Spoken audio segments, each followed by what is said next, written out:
અત્યારે 500 જણા ભેગા થયા છે, વધીને અઠવાડિયામાં 10,000 જણા ભેગા થશે, કારણ કે બધા ત્રાહીમામ પોકારી ગયા છે. અત્યારે જે ઘટના બની, ટીઆરપી વાળી ઘટના બની પછી તંત્ર દ્વારા આડેધડ જ અમને કોઈ પણ જાતની મુદત આપ્યા વગર સીલ કરવાની કાર્યવાહી કરી દેવામાં આવેલી છે. અત્યારે એ બાળકોના એડમિશનનું વિચારો કે 500 સ્કૂલ છે, 500 સ્કૂલમાં અંદાજે 40 થી 50 તો બાળકો હશે ને, એ બધા અત્યારે સફર કરે છે. તો કમિશનર શ્રી એ જોવે, ટીઆરપી ગેમ ઝોનનું અમને ભી દુઃખ છે. જેની પાસે ફાયર એનઓસી છે પણ બીયુ નથી, જેની પાસે બીયુ છે પણ ફાયર એનઓસી નથી મેળવેલું, જેની પાસે ફાયર એનઓસી મેળવેલું છે પણ રિન્યુ નથી કરાવેલું, આવી અલગ અલગ પરિસ્થિતિ પ્રમાણે આગળ કેટલા પ્રકારે આપણે અમને સમય આપી શકાય તેના માટે અમે સક્રિય વિચારણા અમે કરી રહેલા છીએ. રાજકોટ ટીઆરપી ગેમ ઝોન અગ્નિકાંડ ઘટના બાદ મનપા દ્વારા સઘન તપાસ કરીને ફાયર એનઓસી અને બીયુ સર્ટિફિકેટ ન ધરાવતા સંચાલકો તેમજ વેપારીઓની મિલકત સીલ કરવામાં આવતા સંચાલકો અને વેપારીઓએ ભારે આક્રોશ ઠાલવ્યો હતો. ચેમ્બર ઓફ કોમર્સના નેજા હેઠળ સંચાલકો અને વેપારીઓએ સાથે મળીને મનપા ઓફિસે જઈને કમિશનરશ્રીને વધુ સમય આપવા તેમજ યોગ્ય એસઓપી સાથે કાર્ય કરવાની રજૂઆત કરવામાં આવી હતી. જોઈએ આ વિશે વાઇસ પ્રેસિડેન્ટનું શું કહેવું છે.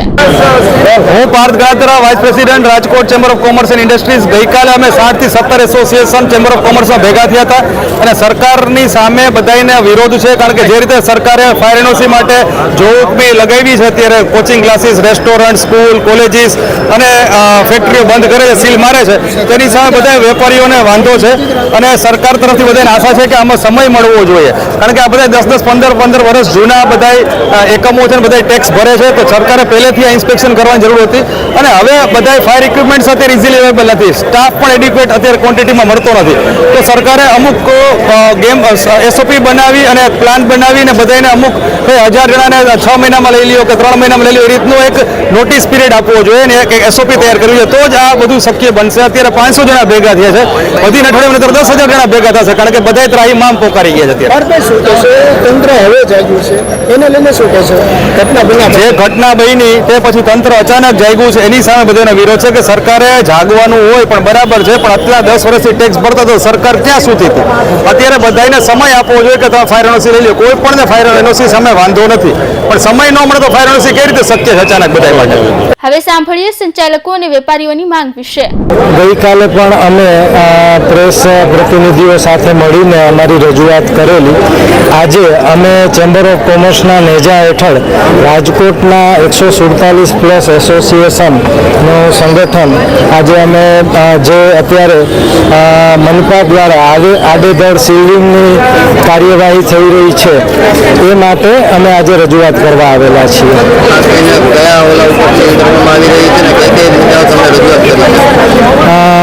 અમે પ્રી સ્કૂલ એસોસિએશન સાથે જોડાયેલા છીએ. તો અમારું એઝ પર જીડીસીઆર અમારું જે પ્રી સ્કૂલ છે રેસિડેન્શિયલમાં જ આવતું હોય છે, પરંતુ મનપાના અધિકારીઓ દ્વારા ગમે ત્યારે આવીને ફક્ત નકશાની માગણી કરીને જ બળજબરીપૂર્વક અમારી સંસ્થાઓને સીલ કરવામાં આવે છે. અમારી સાથે કોઈ પણ વાતચીત પણ નથી કરવામાં આવતી કે કોઈ વિગતો ચકાસવા કે માંગવામાં નથી આવતી. તો એ બાબતમાં જ અમે આજે શાંતિપૂર્ણ આવેદન માટે અને રજૂઆત કરવા માટે આવેલા છીએ.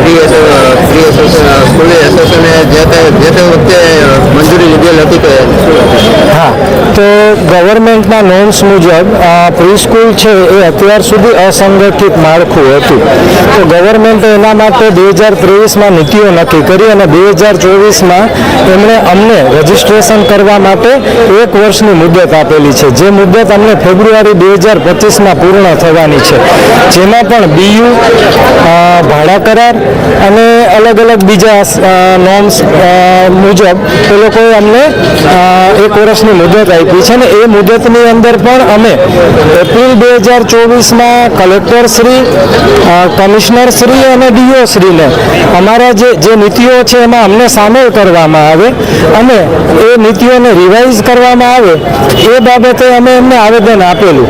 પણ આ જે ઘટના બની, ટીઆરપી વાળી ઘટના બની પછી તંત્ર દ્વારા આડેધડ જ અમને કોઈ પણ જાતની મુદત આપ્યા વગર સીલ કરવાની કાર્યવાહી કરી દેવામાં આવેલી છે. અમારી અમારી માંગણી એટલી જ છે કે GDCR મુજબ જે રીતે પ્રી સ્કૂલ અત્યાર સુધી રેસિડેન્શિયલ ઝોનમાં ચાલતી હતી એ ચાલવા દેવામાં આવે. સલામતીના મુદ્દે અમે કોઈ પણ બાંધછોડ કરવા માટે રાજી છીએ જ નહીં. અમે અમારી પ્રી સ્કૂલ તરફથી એસોસિએશન તરફથી દરેક પ્રી સ્કૂલોને સલામતી માટે વાત કરેલી જ છે કે ફાયર સેફટીના નોર્મ્સ મુજબ જે કાંઈ કાર્યવાહી કરવાની આવતી હોય એ કરવા માટે અમે રાજી છીએ. પણ જે રીતે શિક્ષણ વિભાગે અમને મુદત આપી છે એવી રીતે સપોઝ કોઈ રેસિડેન્શિયલ જેમની પાસે BU નથી એવા પણ પ્રશ્નો છે તો રેસિડેન્શિયલમાં હોવા છતાં BU ન હોય તો એ લોકોને સમય આપીને અત્યારે શિક્ષણ કાર્ય શરૂ કરી દેવામાં આવે. જો બાળકોનું શિક્ષણ હવે વંચિત રહેશે તો એના પણ ઘણા બધા પ્રશ્નો ઊભા થવાના જોખમ છે અને સાથે સાથે અમારા રોજગારને પણ પ્રશ્નો ઊભા થવાના છે. એસોસિએશનમાંથી છીએ, પ્લે હાઉસ એસોસિએશન. અમારી કમિશનરશ્રીની એક જ રજૂઆત છે કે અમને એક સમય આપો. અત્યારે જેમને ખ્યાલ નથી એમને હું કહેવા માંગીશ કે અત્યારે બે વસ્તુઓ છે, એક BU પરમિશન અને એક હેતુફેર. એમાં જ આવી જશે કે અમારે ટેક્સમાં ફેર છે કોમર્શિયલ, અમારે GEB બિલમાં એક ફેર કરવાનો છે કોમર્શિયલ. એ બધા માટે એક સમય લાગશે. એ સમય માટે અમને બી એક સમય આપો. જે ગવર્મેન્ટના લોકો કહે છે કે સમય લાગશે તો અમને બી એક સમય આપવામાં આવે. અને જે સીલિંગની પ્રોસેસ છે અમારે ચાલુ કરવાની એક માંગ છે, કેમ કે અત્યારે અમારી સાથેના અમારા બાળકોનું જોવો, જે નાના બાળકો અમારી સાથે સંકળાયેલા છીએ, અત્યારે એ બાળકોના એડમિશનનું વિચારો કે 500 સ્કૂલ છે, 500 સ્કૂલમાં અંદાજે 40 થી 50 તો બાળકો હશે ને, એ બધા અત્યારે સફર કરે છે. તો કમિશનર શ્રી એ જોવે. TRP ગેમ ઝોનનું અમને બી દુઃખ છે, એનું અત્યારે બધાને દુઃખ છે, પણ એના પછી જે કામગીરી થઈ રહી છે એમાં બધા એસોસિએશન, બધા પ્રી સ્કૂલ બધા એક સફર કરે છે.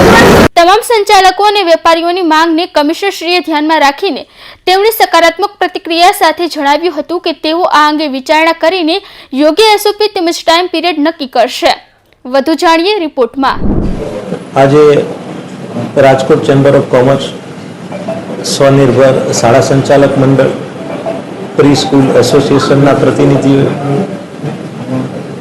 એક સાથે આવી અને એક આવેદનપત્ર આપ્યું છે. અને આવેદનપત્રની સાથે સાથે જે છેલ્લા રાજકોટ ગેમ ઝોનનો દુઃખદ બનાવ બન્યો ત્યારબાદ સમગ્ર રાજ્યમાં જે લોકો વધારે પડતા એકત્રિત થાય છે તેવા એકમોની સામે સઘન તપાસણી કરી તેઓની પાસે ફાયર NOC BU છે કે કેમ, કાયદાનું કમ્પ્લાયન્સ છે કે કેમ, એની સઘન તપાસણી કરી અને જ્યાં ન હોય ત્યાં આગળ સીલિંગની કાર્યવાહી હાથ ધરવામાં આવેલી હતી. એમાં મને એ જણાવતા ખૂબ સારું લાગે છે કે એસોસિએશને પણ એ લોકો કાયદાની જે જોગવાઈઓનું પાલન કરવાનું થાય છે એમાં પાલન કરવા માટે એ લોકોએ પણ હકારાત્મક એટીટ્યુડ બતાવેલો છે. જે બાબતોને સીલ કરેલી છે મુખ્યત્વે રજૂઆત એવી હતી કે ફાયર NOC મેળવવામાં, BU મેળવવામાં તેઓને સમય આપવામાં આવે. આ રજૂઆતના ધ્યાને લઈ અને આજે સામૂહિક રીતે આવ્યા છે, પણ વ્યક્તિગત રીતે અથવા અલગ અલગ એસોસિએશનના રૂપે લગભગ 2-3 દિવસથી અમને આ અંગેની રજૂઆતો મળ્યા કરે છે. તો સૌ પ્રથમ અમે જ્યારે આ સીલિંગની કાર્યવાહી કરી ત્યારે પહેલું મહત્વનું પગલું એ ભરેલું હતું કે જે એકમોએ ફાયર NOC લેવા માટેની કાર્યવાહી હાથ ધરવાની થાય છે, BU માટે મેળવવાની કાર્યવાહી હાથ ધરવાની થાય છે, ઇમ્પેક્ટની અરજીનો સમયગાળો હજુ ચાલુ છે, તો ઇમ્પેક્ટ હેઠળની અરજી કરવા માટેનો સમયગાળો ચાલુ થાય છે. ગેરકાયદેસર જે બાંધકામો છે એમાં અમુક સંસ્થાઓએ એને દૂર કરવા માટે પણ અમને રજૂઆત કરેલી હતી. તો પહેલાં આપણે એમને આવી કાર્યવાહી કરવા માટે લગાડવામાં આવેલા સીલ ખોલવાનો નિર્ણય લીધેલો છે અને એના અનુસંધાને લગભગ 200 થી 250 જેટલા એકમોને આપણે સીલ પણ ખોલી આપેલા છે. હવે વાત રહી ફાયર કમ્પ્લાયન્સ માટેની જરૂરી કાર્યવાહી કરવા માટે. એવી પણ રજૂઆત છે કે જેમાં ફાયર NOC મળી ગયેલું છે પરંતુ BU પરવાનગી મેળવવામાં અથવા ઇમ્પેક્ટ હેઠળ અરજી કરી અને એને નિયમિત કરવામાં સમય જાય છે.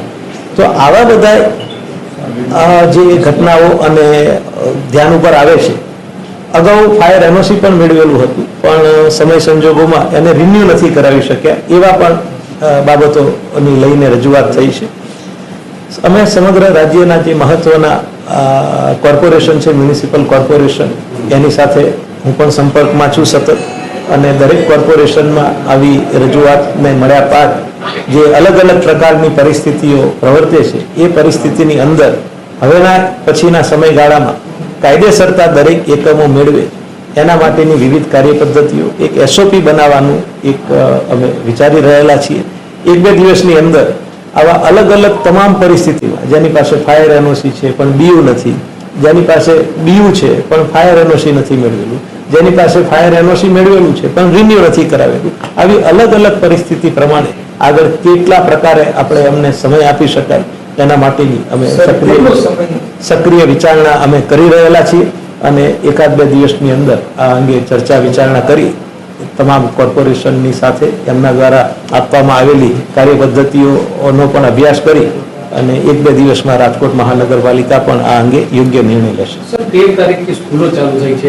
શાળા સંચાલક મંડળની એક જ માંગ છે કે સ્કૂલ ચાલુ કરવી કે ન કરવી. સર, શું કહેશો? કારણ કે હવે 2 દિવસ બાકી. હા, વાત સાચી છે. એમાં મેં આપને કીધું એવી રીતે કે શાળાઓમાં પણ 2 પ્રકારની પરિસ્થિતિ છે કે અમુક શાળા પાસે ફાયર એનઓસી છે પણ બીયુ નથી, અને અમુક શાળા પાસે ફાયર એનઓસી પણ નથી, બીયુ પણ નથી. એટલે આવી અલગ અલગ જે કેટેગરી છે એ અલગ અલગ કેટેગરી પ્રમાણે અલગ અલગ પ્રકારનો આપણે કાર્યપદ્ધતિ અમારે અપનાવવાની થશે. 1-8 દિવસની અંદર અમે આ યોગ્ય નિર્ણય લઈ અને જાણ કરીશું કે જેની પાસે ફાયર એનઓસી છે તો એને બીયુ માટે કેટલા દિવસનો અમે સમય આપવા માંગીએ છીએ, જેની પાસે ફાયર એનઓસી નથી તો એમાં સમય આપી શકાય કે ન આપી શકાય એની પણ માગણી કરી, ચકાસણી કરી અને અમે નિર્ણય લઈશું. બીજું એક અમે એ નક્કી કરેલું છે કે જે ફાયર એનઓસી માટે શાળાઓ અરજી કરે છે તો એનો અમે અગ્રતાના ધોરણે તપાસણી કરી અને જો તમામ પ્રકારના સાધનો લગાડવામાં આવેલા હશે તો અમે કોઈ પણ જાતનો વિલંબ કર્યા વગર એ શાળાને ફાયર એનઓસી આપી દઈશું અને ફાયર એનઓસી મળ્યા પછી શાળાઓને ખોલવા માટેની કાર્યવાહી હાથ ધરવામાં આવશે. પ્રી-સ્કૂલનો સર શું નિયમ છે જીડીસીઆર માટે? કે એ લોકો ગઈકાલથી મીડિયા સમક્ષ આવી રહ્યા છે અને પોતાની રીતે અમુક વાતો કરી રહ્યા છે. પ્રી-સ્કૂલ માટેનું રાજ્ય સરકારે જ્યાં શિક્ષણને લાગુ વળગે છે ત્યાં સુધી એક રજિસ્ટ્રેશન માટેની પણ જોગવાઈ કરી છે. જીડીસીઆરને જ્યાં સુધી લાગે વળગે છે ત્યાં સુધી રેસિડેન્શિયલ ઝોનની અંદર શૈક્ષણિક પ્રવૃત્તિ એ પરમિસિબલ જરૂર છે, પણ બંગલા તરીકે પ્લાન પાસ કરાવી અને પછી એને આખી શાળા સંકુલની અંદર પરિવર્તિત કરવું તો એમાં જીડીસીઆરનું એ શૈક્ષણિક એકમ માટેના જીડીસીઆર અલગ છે અને રેસિડેન્શિયલ બંગલો માટેના પણ જીડીસીઆર અલગ છે. રેસિડેન્શિયલ ઝોનમાં અચૂક એ પરમિસિબલ આવે છે, પણ જ્યારે એ રેસિડેન્શિયલ ઝોનની અંદર પ્રી સ્કૂલ કરે તો એને પાર્કિંગ માટેના અલગ નોર્મ્સ લાગુ પડે છે, માર્જિન માટેના અલગ નોર્મ્સ લાગુ પડે. એટલે આ બાબતો ચકાસવાની હોય છે. માટે એક મિસકન્સેપ્શન છે કે રેસિડેન્શિયલ ઝોન છે, અમે રેસિડેન્શિયલ ઝોનમાં જ સ્કૂલ કરેલી છે, પણ એનો બિલકુલ અર્થ એવો નથી થતો કે જે સ્વરૂપમાં હાલ છે એ જ સ્વરૂપની અંદર એ જીડીસીઆરની કમ્પ્લાયન્ટ થાય. એટલે અમારે દરેકે દરેક આવી પ્રી સ્કૂલ જે છે એની વ્યક્તિગત રીતે ચકાસણી કરવી પડે અને વ્યક્તિગત રીતે કેવા પ્રકારનું હાલ બાંધકામ ધરાયેલું છે. બીજું એ પણ બાબતો ધ્યાને આવેલી છે પ્રી સ્કૂલની અંદર કે જે મંજૂર થયેલું બાંધકામ હોય એ મંજૂર થયેલા બાંધકામની અંદર પણ ફેરફારો થઈ અને પ્રી સ્કૂલનું કાર્ય કરવામાં આવતું હતું. એટલે આ બધી જ બાબતોને એક કિસ્સામાં તપાસી અને કિસ્સાવાર નિર્ણય લેવાનો થાય. આમાં એક કોઈ જનરલાઇઝ નિર્ણય ન લઈ શકાય, કારણ કે દરેક એકમો માટે પરિસ્થિતિ અલગ અલગ છે. સર, તક્ષશિલા કાંઠ્યું ત્યારે પણ આ શાળા કોલેજો જે ક્લાસીસ છે ત્યાં બધે ફાયરની તપાસ થઈ જ હતી સર રાજકોટ. તેમ છતાં અત્યારે જે 100 થી વધારે સ્કૂલોમાં આ નિયમોનું પાલન નથી થયું. એટલે આ વખતે કોઈ કડક કાર્યવાહી થશે કે? કારણ કે દર વખતે શાળા સંચાલક બાહેધરી લઈ અને પછી કોઈ કાર્યવાહી પછી કઈ કરતા નથી, કોઈને કોર્પોરેશન જોવા નથી જતું. સર, એમાં એક બીજો સવાલ છે કે જે ડોમ છે એ આજે પણ એમનેમ છે. આની પહેલા પણ તમારા પહેલાના જે કમિશનરો છે એમને પણ તાકીદ કરેલી છે.